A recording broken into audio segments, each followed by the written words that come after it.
Burlesque by Kamari333. Chapter 30. The Beach Date. Part 1. Red pulled Lust through a shortcut, eager to get to the beach. He'd been expecting Dance to come to the apartment, but Dance had gone ahead on his own.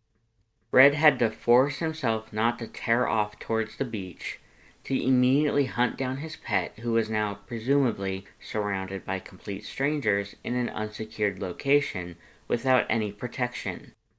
Every atom of Red's being despised that idea, his soul trembling wildly with a nauseating combination of worry and fear and territorial outrage. The only thing that held him down was Lust, who he sure as hell wasn't leaving alone, burdened as he was with a comically oversized umbrella, parasol, whatever, it was big and blocked the sun. Red kept a firm grip on his pet, resisting the urge to ask again if Lust wanted him to carry his things as they walked out of the shadow of the alleyway and towards the changing stalls on the outskirts of the beach area, where they had agreed to meet up with Stretch and Slim.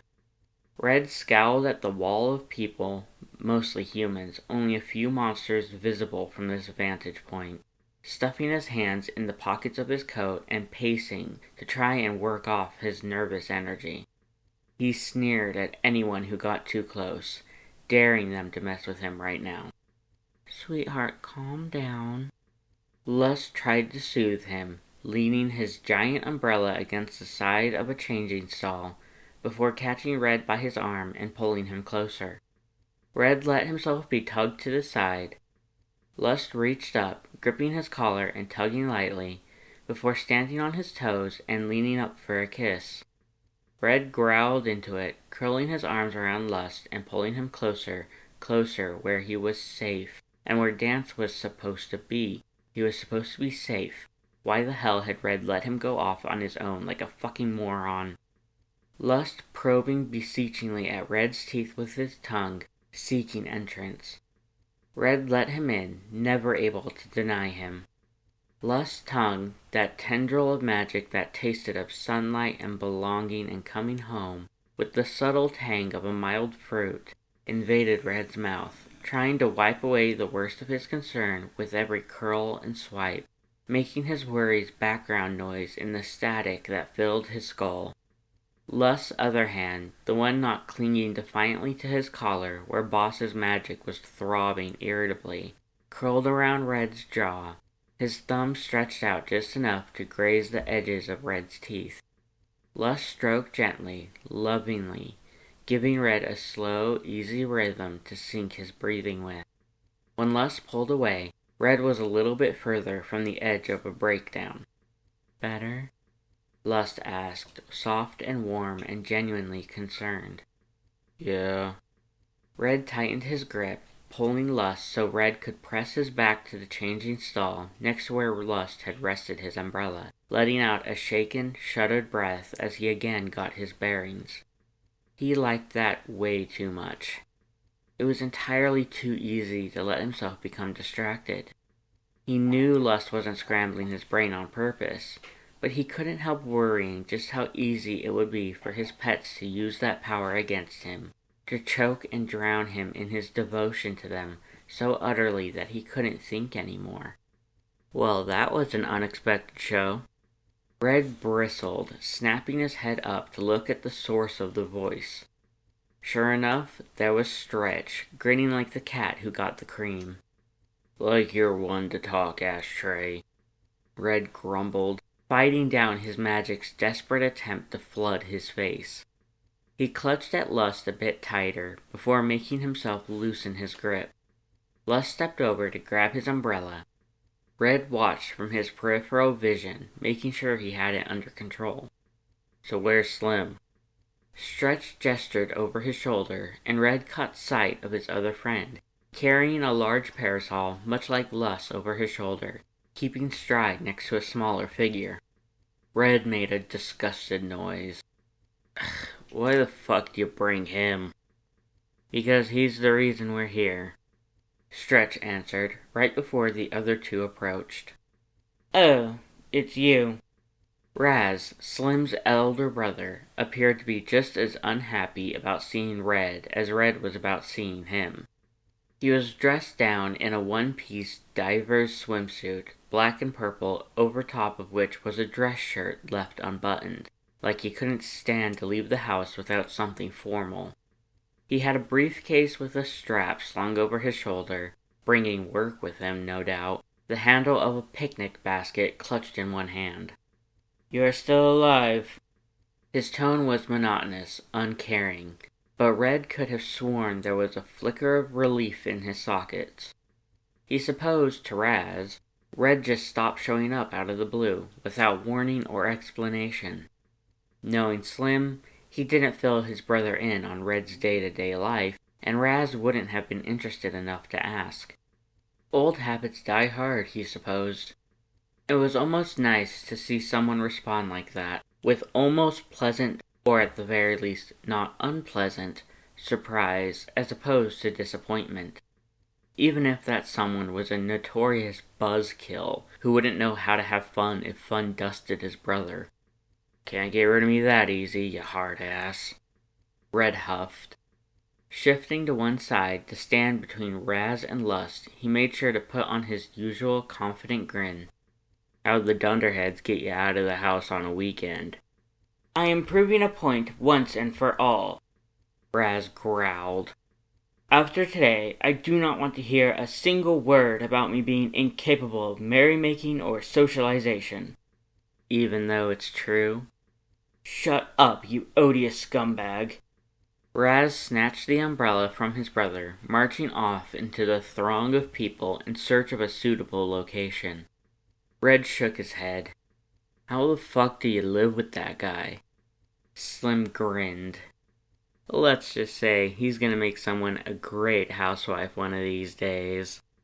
Stretch choked on seemingly nothing, doubling over as he laughed at the mental imagery painted by his datemate's words. "That's assuming anyone's gonna have the fortitude to last that long with him," Red reminded them. "Bomb-ass burritos are only gonna get him so far." "Sweetheart, we should get moving," Lust purred, linking his arm with Red. "Dance is already here, and he's got a spot for us near the shore." Stretch and Slim both brought their attention to Red's pet. Red felt his hackles raise, tensing, ready to move at a moment's notice. It was Lust who spoke first. "I don't think we were properly introduced before," he said sweetly. "I'm Lust."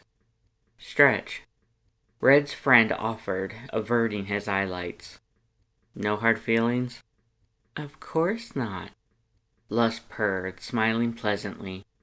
"It happens. Not the first time, probably won't be the last." "Real nice of ya," Slim drawled, slinging an arm over Stretch's shoulders. "I'm Slim, so how often do the two of you fuck?" Red clicked his teeth. "That really the question you want to be asking right now, Smokestack?" Lust chuckled. "It's okay, sweetheart. Virgins and the inexperienced are always asking questions." Slim turned the darkest shade of orange Red had ever seen. Stretch just started laughing. Lust looked Slim up and down. "You look like the type to like getting told what to do, either because you have anxiety about making the right decision, or because you're too lazy to care about how things turn out, within reason. You're a natural sub, but you also have a needy, bratty side, so when you actually want something, you aren't shy about showing it. You probably initiate every interaction you have, but once it starts, you fold like a house of cards." Lust smirked wider. "Should I read your kinks, too, or are you done prying into my boyfriend's personal life?" Red had never seen Slim cowed so quickly or so completely by anyone or anything except Raz. "That's what I thought." Lust nuzzled Red's arm. "Come on, sweetie. Dance is probably worried." "Yeah." Red started leading the way, keeping an ear out for any sign of his other pet. Lust was a source of steady warmth at his side as they moved through the crowd, the human smart enough to keep out of his way. How did he do that? Slim wheezed, following behind them with Stretch. Dunno, but that was pretty cool. Creepy, but cool. There was a pause. Think you could read anyone like that? If he can, he knows how vanilla you are, honey. Shut up. Red snickered. You're fucking amazing, you know that, sweetheart? It's nothing. Lust demurred, blushing faintly, so faintly that it was almost impossible to see in the sunlight. That's the last word I'd use to describe ya. Red rumbled softly, just before they cut through the worst of the crowd and made it to the shore. Red started scanning the crowd, looking for a sign of where his other pet might be. The first thing he saw was Raz, who had set up shop in a curiously empty patch of sand, sticking the large umbrella down firmly so it would stay put to provide shade. Red gestured in that direction for Slim and Stretch, but Red needed to find Dance. He needed to find him. He was probably just fine, but he needed to find him. He needed to know he was fine, to be sure, to keep him that way. He was going to lose his goddamn mind if he didn't find Dance quick. He was still looking when movement caught his eye. From a bit further down the shore, too far for Red to be able to see much in terms of details, a figure was approaching. They started out at a leisurely pace, but then picked up speed. A larger form followed behind them after a moment. The first figure quickly came into focus. It was Dance, thank fuck. Dance moved briskly down the shoreline, avoiding the occasional human coming or going from the water. Behind him was Suave. Dance made a beeline for Red and Lust, not stopping or even slowing down until he was within arm's reach. Red immediately reached out to pull him into the safety of Red's chest, checking him over, making certain Dance was all right, and finally putting his worries to rest. Dance was dressed in a one-piece swimsuit, blue and white. He had a pair of sandals on, but sand was clinging to his legs and feet. Red made a mental note to make sure Dance scrubbed with a brush to get all the grit out from between his tarsals. That shit got everywhere. I'm fine, Mom. Dance grumbled, glaring at Red petulantly as Red brushed away a bit of sand that had inexplicably managed to cling to his face. Don't call me that, Red grumbled right back. Then quit worrying so much. Nah, asshole. Lust leaned in, pressing a quick kiss to Dance's other cheek. You look very handsome. Dance immediately turned, gripping onto Lust's collar and pulling him into a kiss significantly more perfervid. Red could feel the intent from Dance coming through to him in waves. Red suddenly very much wanted to throw himself into the ocean. It was too hot for this, too open, too nice. What did Red do to deserve this? Whoa, you're just gonna let someone smooch your date mate right in front of you? Stretch asked. Didn't realize you were cool with sharing. When's it my turn? This is an exclusive club and you're not invited. Dance hissed, glaring at Stretch with that piercing, unwavering judgment. He gripped onto Red's coat, tugging. Come on, this way. My bro found us a good spot. I did, Suave agreed, coming up the rear. And wowie, you found my date. Hello, new friend. Hello, Wastrels. How nice to see you when you are not loaded. Red looked up at Suave, then at Stretch and Slim. What?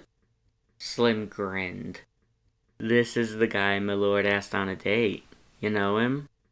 Red looked back to Suave, then to Raz, then to Suave, who was already making his way over to Raz's setup.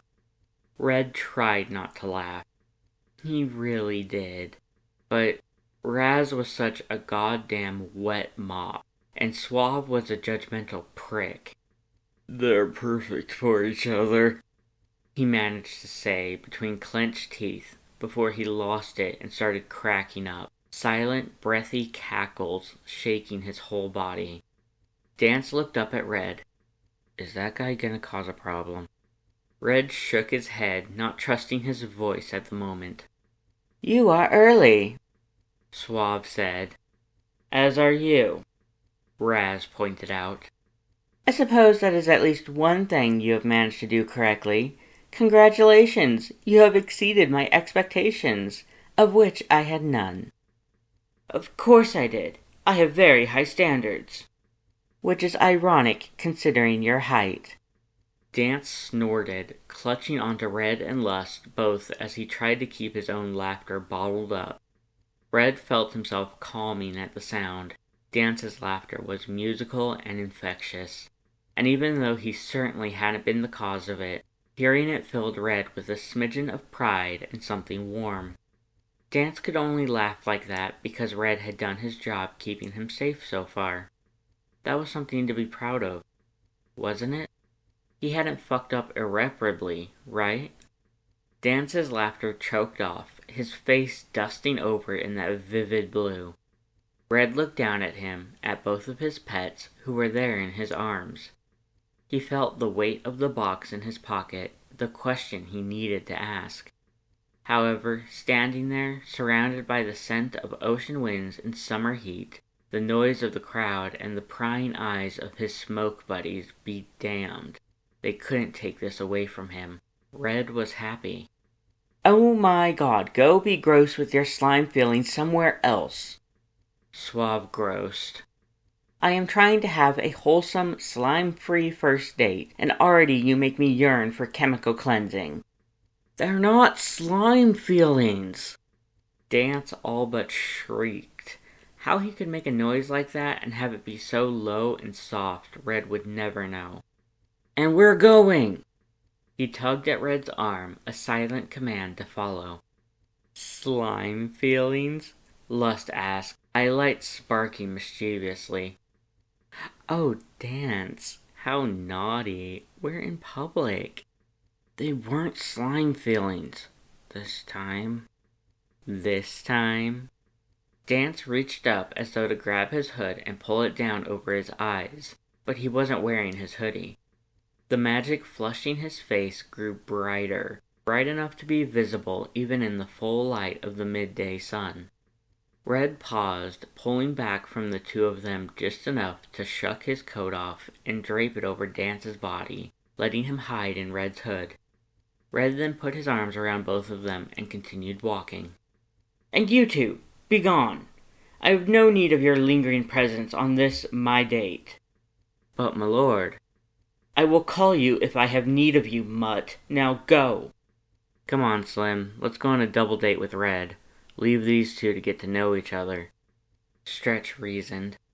That way, when the murder happens, we'll have plausible deniability. I heard that, Ashtray. Do not fear, my new topper friends. I am too skilled and great to take the life of a poor unfortunate reprobate, simply because they cannot meet my standards. However, I cannot be held accountable for any psychological trauma that my possible rejection may cause. As if it will be you doing the traumatic rejection. Of course it will. After all, I am irresistible and exceedingly talented. You have no hope to not fall for my charm. It is you who has already lost. After all, it took only a few words to convince you to go on this date with me. I already have you wrapped around my finger. But it was my allure which caused the question to arise. How could I in good conscience seduce you, poor defenseless creature that you are, and then deny you a single day to bask in my presence? It is you who are blessed to revel in my attention, which is in such high demand. But bewitched and mesmerized as you are, it is no surprise your mind has been confused, and you know not what you say. I will magnanimously forgive you your insolence. How gracious to forgive being told the truth. You are fortunate that I have a healthy appreciation for sarcasm. Will you two leave already? Stretch and Slim started following after Red and his pets, catching up quickly enough. Damn, we're gonna miss the best part, Stretch complained. Who do you think's gonna cave first? Slim asked. Are you kidding? Lust hummed.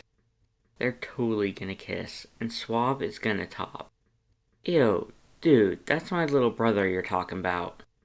Dance complained from his hiding place in Red's coat. Sorry, baby, but your brother is an adult now. Sometimes adults kiss and have slime feelings. Dance groaned before leading them the rest of the way to his towel. Dance ignored the two tag-alongs as he made his way over to the spot where he had left his towel and duffel. He plopped down onto it, pulling Red's coat tighter around him with a sigh. It was too hot for something so heavy and warm, but he was a skeleton, so thankfully the heat didn't affect him quite as badly. If anything, he adored it. Red was pleased that he was wearing it, which was a bonus. He'd been a nervous wreck until Dance finally got up to find them. Even if Lust, he presumed it was Lust, if it had been anyone else, he would have a serious fucking problem, had smothered the worst of it with pulses of affection. Lust set up his parasol, stabbing it into the sand and opening it wide to make a large shadow right over Dance's towel. Red sat down in the sand next to Dance's towel. Mind passing me my phone? Sure. Dance reached into both pockets at the same time, groping around for the item. He found the phone, it had been in the left-hand pocket, and handed that over to Red. But he also pulled out that velvet box Red had been carting around all week. The outside was soft, smooth, but the metal around the ridge and hinges seemed to hum with cold, familiar energy. Dance rubbed it, finding the cold somehow both soothing and exciting. It was less like having a gun to his head, and more like that feeling when you're at the top of a roller coaster. You know that you're safe, you trust the engineers and conductors to have taken every precaution, but the part of you dedicated to self-preservation is reminding you, loudly, that there was a very real chance of having fatal consequences, slim as they may be. It was like sitting by a bonfire if the bonfire was radiating cold instead of heat, knowing that it had been fueled at least once, and in this case many times, by the corpse of some nameless person. Dance clutched the box tighter out of spite, checking Red out of the corner of his sockets. Red's EXP hadn't risen even a single point in all the time he'd known him, since that first day he'd come into the auto body shop. Whatever had driven Red to gain LV was a thing of the past, and Dance knew that. He'd paid closer attention than anyone. He knew Red better than anyone, except his brother and Lust.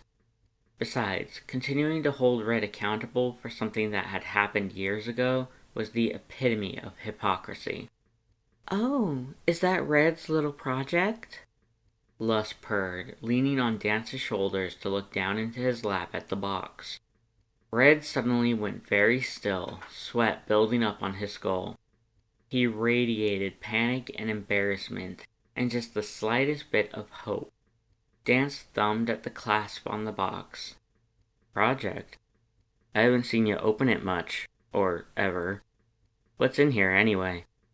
"Nothing," Red growled, aforementioned emotions intensifying, melding together along with self-deprecation that translated in a vicious venom in Red's tone and expression. Red's friends sat down in the sand a little ways away, watching the three of them with mild curiosity. The one with his own LV kept eyeing both Red and Lust with a tad too much interest for Dance's liking.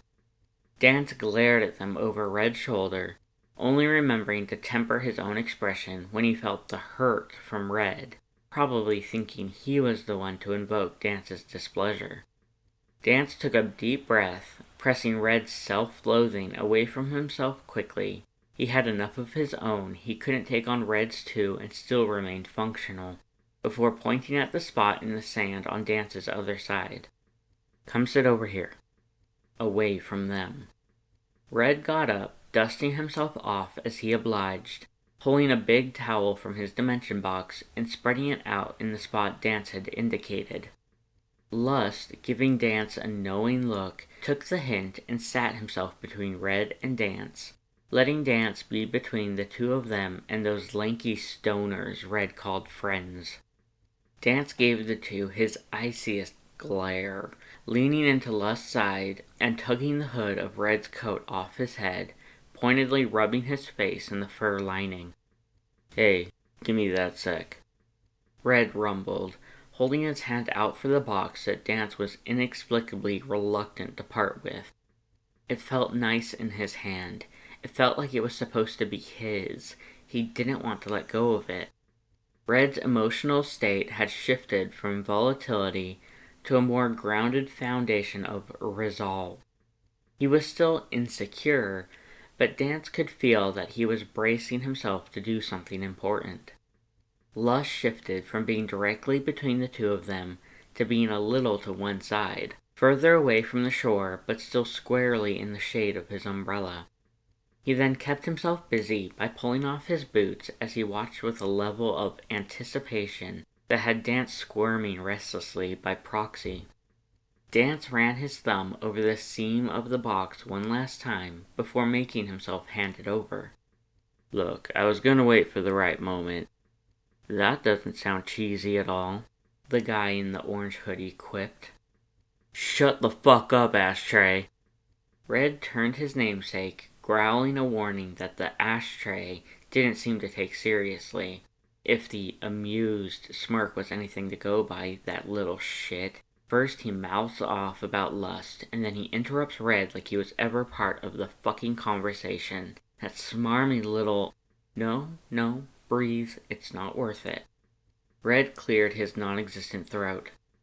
"Was gonna wait, but if I go and wait much longer, I'm probably gonna have a goddamn episode, so..." He turned the box so the hinges were facing himself, then slowly cracked it open, revealing the item inside. It was a collar, narrow in the style usually used on cats, made of soft blue velvet, with a sturdy silver clasp and loop to adjust the size. Attached by a ring was a tasteful silver bell, and it was dripping in Red's magic, just like Lust's collar was. "Oh, sweetheart, it's beautiful."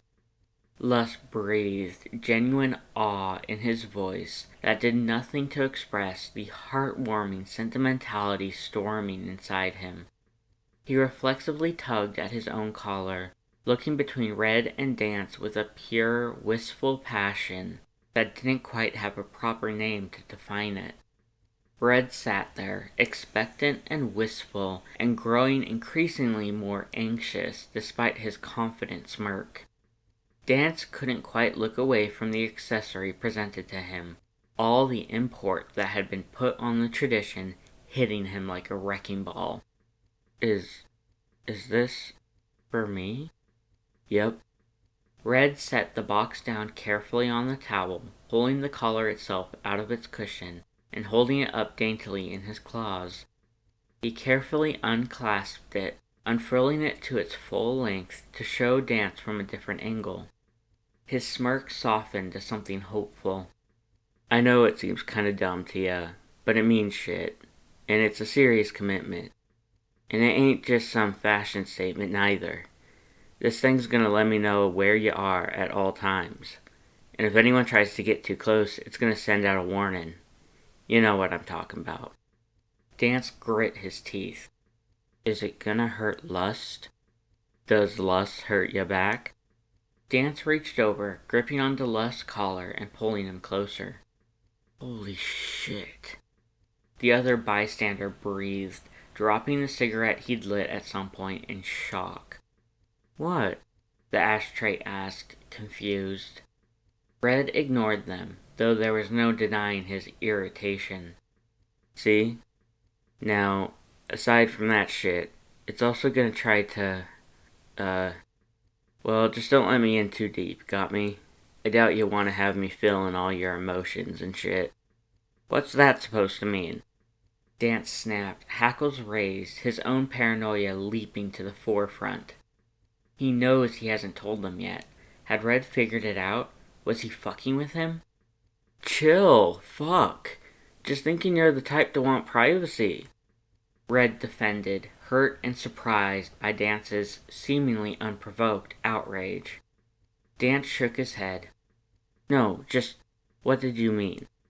Well, when you put it on, the nature of the magic's gonna try and make a bond between us. So if you let it in, I'ma feel the shit you feel. Red played absently with the accessory, causing the little bell to peal softly in the air over the sound of the tide and the dull roar of the crowd.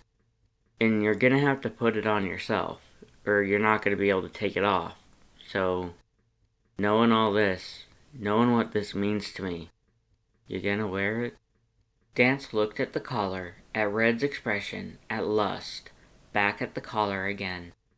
He had to admit it really wasn't something he ever expected to wear.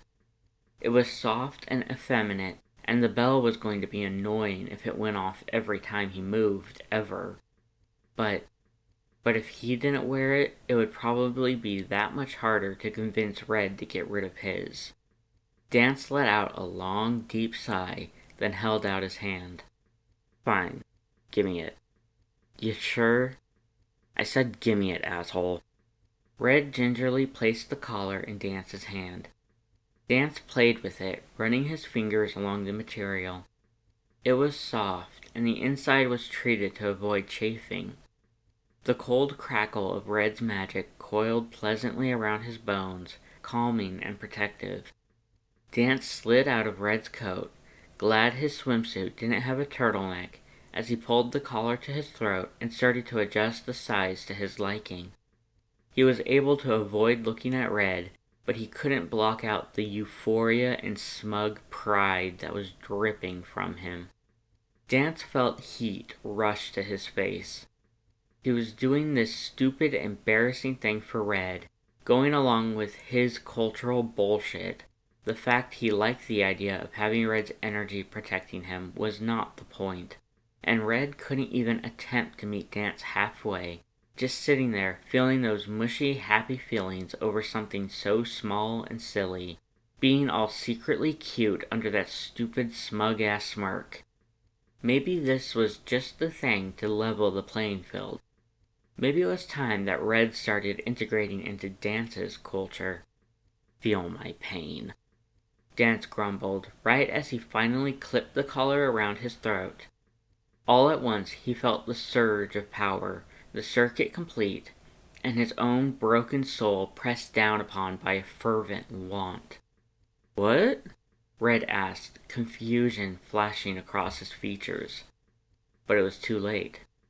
Dance let him in. Hey guys, Mel here. Thank you so much for listening. If you enjoyed it, please like this video, and if you want to see more, consider subscribing. I look forward to bringing you the next chapter. Bye!